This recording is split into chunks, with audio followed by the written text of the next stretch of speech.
আসসালামু আলাইকুম ভিউয়ার্স, আজকে আমরা কিছু বেসিক ফাংশন নিয়ে কাজ করব। ফাংশন আমরা কিছু শিখব কিভাবে এগুলা কাজ করে।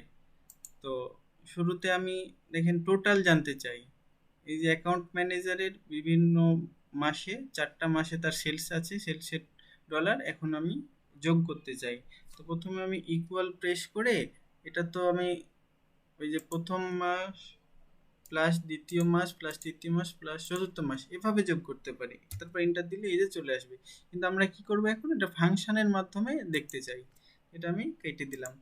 তো কিভাবে এটা করব, প্রথমে ইকুয়াল প্রেস করলাম, সরি ইকুয়াল প্রেস করা লাগবে না, প্রথমে এটা ক্লিক করলাম। তারপর কি করব, আমি অটো সাম করব। এই যে অটো সাম, এটা ক্লিক করব। এই যে দেখেন অটোমেটিক এটা সিলেক্ট হয়ে গেছে। যদি এটা সিলেক্ট নাও হয় আমরা এটা ম্যানুয়ালি সিলেক্ট করে দিতে পারি এই যে ভাবে। তারপর এন্টার চাপ দিলে এই সাব টোটাল বের হয়ে গেছে। এখন আমি দেখেন এই এখানে এটাকে যদি সবগুলা করে ফেলি, বাকি সবগুলার সাব টোটাল হয়ে যাবে। এই সবগুলোর যোগফল হয়ে গেছে, দেখেন চেক করে নিতে পারেন। এই যে এখানে এটা আমি এটা সাব টোটাল মিলছে কিনা আমি দেখতে চাই। তো এখানে ক্লিক করার পর আমি এই যে ফাংশন এই ফর্মুলা বারে ক্লিক করব। এই যে দেখেন এইগুলার যোগফল এখানে দেখাচ্ছে। সেমভাবে আমি স্কেপ বাটন চাপ দিয়ে ক্যান্সেল করে দিলাম, এটা দেখতে চাই। এই দেখেন ফর্মুলা বারে ক্লিক করে দেখেন সবগুলা ঠিকই আছে, তার মানে আমাদের এটা অ্যান্সার ঠিক আছে। এবার অ্যাভারেজের ফাংশন কি হবে, আমরা প্রথম এখানে অটো সামের ডান পাশে এই যে একটা নিচে অ্যারো বাটন আছে, এখানে ক্লিক করব। এই দেখেন অ্যাভারেজ চলে আসছে। এখন এই যে অ্যাভারেজ ক্লিক করার পর শুধু এটা চলে আসছে, কিন্তু আমাদের তো এটা দরকার নেই, আমাদের এই 4টা মাসের অ্যাভারেজ দরকার। আমরা ম্যানুয়ালি এই 4টা মাস সিলেক্ট করে দিব।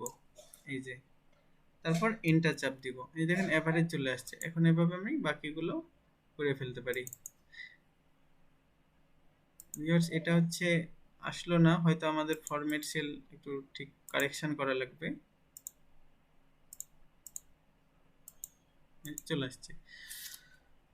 তো মানে এই যে এই বারগুলো আমি ডলারে নিয়ে নিলাম।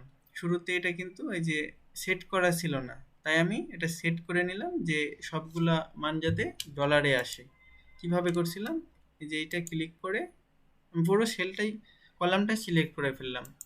রাইট ক্লিক করে এই যে ফরম্যাট সেল এখানে ক্লিক করব। এখানে করব যে কারেন্সি আমি ডলার চিহ্ন দিয়ে দিলাম। এখানে এখানে অনেক আছে, অনেক দেশের ডলার, অনেক দেশের কারেন্সি আছে, আমরা যে কোনোটাতে করতে পারি। আমি এখন ম্যাক্সিমাম দেখতে চাই।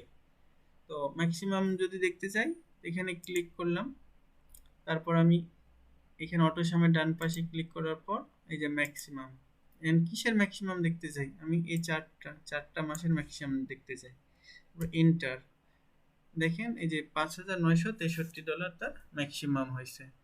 এরপর আমি কি সবগুলো করে ফেলি। দেখেন এখানেও আসতেছে না, তার মানে আমার এই কলামটাকে আমার ঠিক করে নিতে হবে। ফরম্যাট সেল দিয়ে কারেন্সি সিম্বল ডলার, ডলার দিয়ে দিলাম, দেন সব চলে আসছে। এবার মিনিমামটা করতে চাই। তো এটাও আমি কারেন্সিটা ঠিক করে ফেলি, তাহলে সব সেলগুলো এখন ডলার ফরম্যাটে আসবে আর কি। আমি অটো সামের ডান পাশে ক্লিক করলাম, মিনিমাম 4টা মাসের মিনিমাম, দেন এন্টার, দেখেন মিনিমাম চলে আসছে। এভাবে আপনারাও করে ফেলেন। থ্যাংক ইউ, আজকে এতটুকুই।